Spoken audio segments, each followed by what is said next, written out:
So the last of the instruments that we have are the trumpets. They are live trumpets that they recorded, and we have 8 of them. 4 playing the melody note and then 2 sets of harmonies. These are with no processing. They're not the clearest recording, but it was kind of a blessing in disguise because the melody trumpets almost have a saxophone-like quality to them and less brassy. And with a bunch of things that we've brightened already in the track, rather than have these bright stabbing trumpets, and we have these warm pads and pluck synths, it seemed like some warmer horns were in order for this part rather than bright sizzly horns.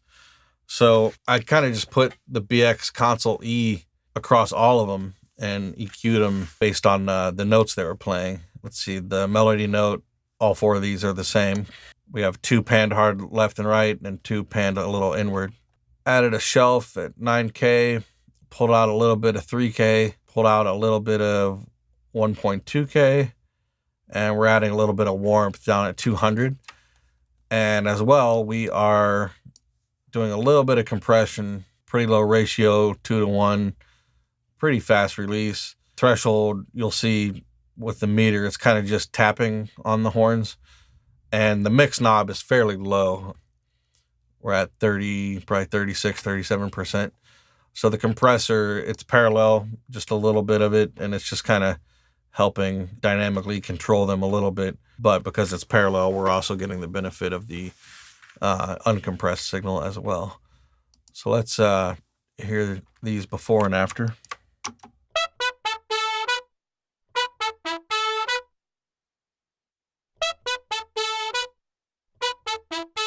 Cleaned up the mids, but added a little bit of warmth lower down, and then we kind of opened up the top. So not especially brassy. I might put some of these 2 mid bands back in a little bit.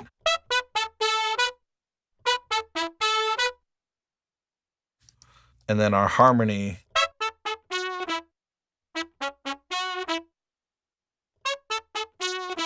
These notes were lower. I have kind of different range of frequencies. Instead of adding 200, the warmth of the 200 is kind of already there just because the note is much lower.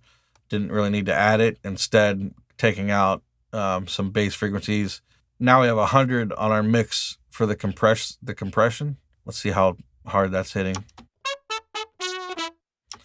So at the most, it's about 3 dB. It's not hitting that too hard.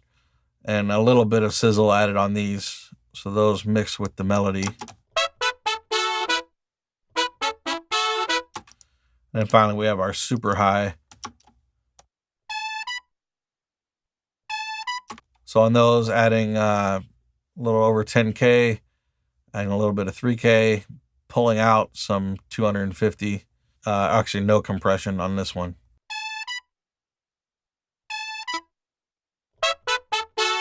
This group of 8 trumpets is feeding this aux return right here, and we have a final EQ. We're pushing up some of the mids, really. We're doing a little bit of filtering on the low, but just trying to get some presence, but then also a little bit of that throatiness of the brass sound.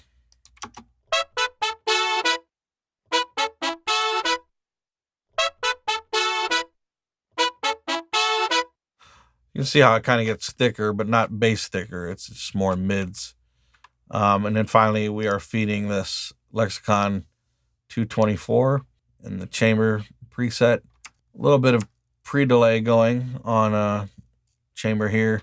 Not very, it is a little bit long. It's 3 seconds, but the thing that's interesting about horn reverb is it always seems to me that I need more than I want when they're soloed. So it sounds pretty wet soloed. But in the track, it seems to work. Drive it, drive it. Drive it, drive it, drive it, drive it. So you don't really hear all that decay for 3 seconds, you know, when it's in the track. It just kind of works and helps them kind of splash around in the back. Drive it, drive it. Drive it, drive it. Drive it, drive it. Drive it. So check out when I pull out this almost 1,000 hertz, 980 hertz. When I pull this out, they they definitely lose some power. Drive it, drive it. Drive it, drive it, drive it. Drive it, drive it. Drive it. Drive it, drive it. Drive it. So it's like it has power, but it's not conflicting with the lead vocal. Let's push up some of the sizzle and see what happens. Drive it, drive it. Drive it, drive it, drive it. Drive it, drive it. Drive it. So that's more of a typical trumpet sound that one might go for. And I'm now hearing them a lot more than just feeling them, and could almost be distracting from the vocal. So let's find a happy medium. Drive it, drive it. Drive it, drive it, drive it, drive it. Drive it, drive it. Drive it, drive it, drive it. Drive it, drive it. Drive it. Maybe right there. A little less of that mid, but it's still adding some power, and then just a little bit of sizzle, but not too much. Want it? Drive it, drive it. Drive it, drive it, drive it, drive it, drive it, drive it. So then at the very end of the song, the last hook, we have these brass sounds. So those are obviously synthetic, maybe sampled, but they weren't played live for this session at all. But he's just adding that low kind of trombone brassiness.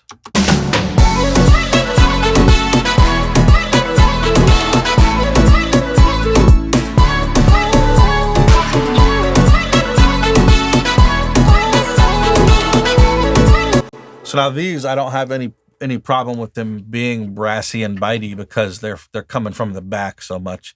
There's so much other stuff in front that's more important. These need to cut through if they're gonna be worth anything. So pushing up some of that 10K, and then pushing up a little bit of 300 and 100 just for give them some girth. So we have some compression going on.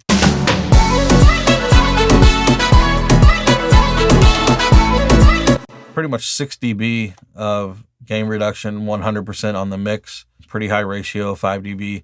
They're just leveled right out there, so they keep a consistent volume, which is nice. A little bit of mid tuck, a little bit of low end boost, a little bit. There's one kind of pinchy frequency, 1.52K that we pulled out.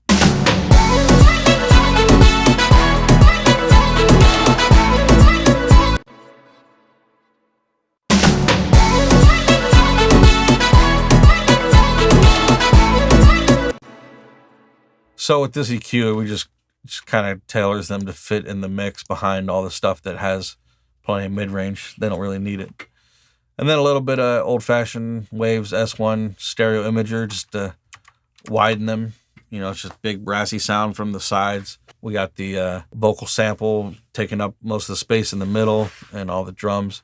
So this is a good thing to kind of spread out wide.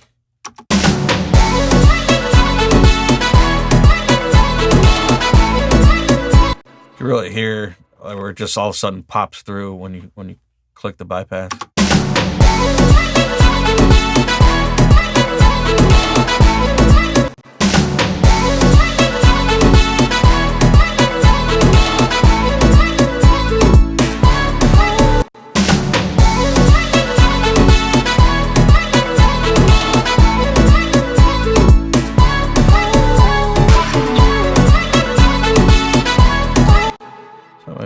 Let them live right there. There's no other vocals to compete with. It's just kind of the last hook, and they're just kind of adding more excitement just to make the last hook a little bit different than the other ones. We do have two little guitars left over that I forgot about. Let's look at those real quick. Shining so bright.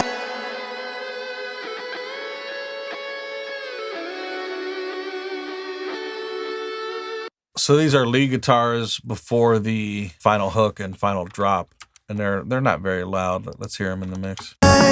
Shining so bright, you make my love say one more time. Is it the Pretty low, pretty down in there. A little bit of a sustained note, and otherwise they're not doing that much. shining so bright, you make my love say one more time. Is it the rainy? So one of them, they're both stereo files, but one of them only has audio on the left, and the other one is panned pretty much to the left, midways. And this is probably how they were in their Logic system. And then they just bounced it as stereo files. So they're both leaning left, and then EQ-wise, same EQ, really just going for some clarity from the back of the mix. Here's without. Got a little bit of a gain boost also. So let me bypass the EQ. Dark and round guitar sound. Adding a 2K shelf just to bring up a bunch of presence and high end. Tucking in a little bit of those low mids or mids 475. And then filtering. We don't really need low end in this sound.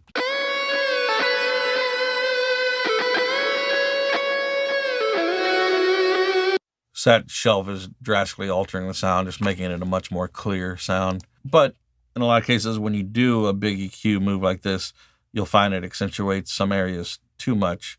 So we're pulling down this 4500.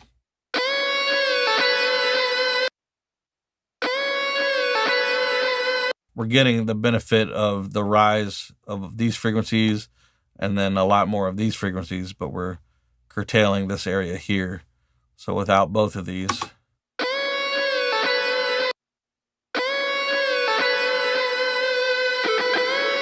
just a little more alive sounding. Maybe since they're kind of tough to hear, maybe I'll put some of this back in.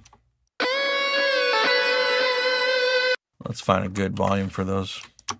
Shining so bright, you make my love say one more time.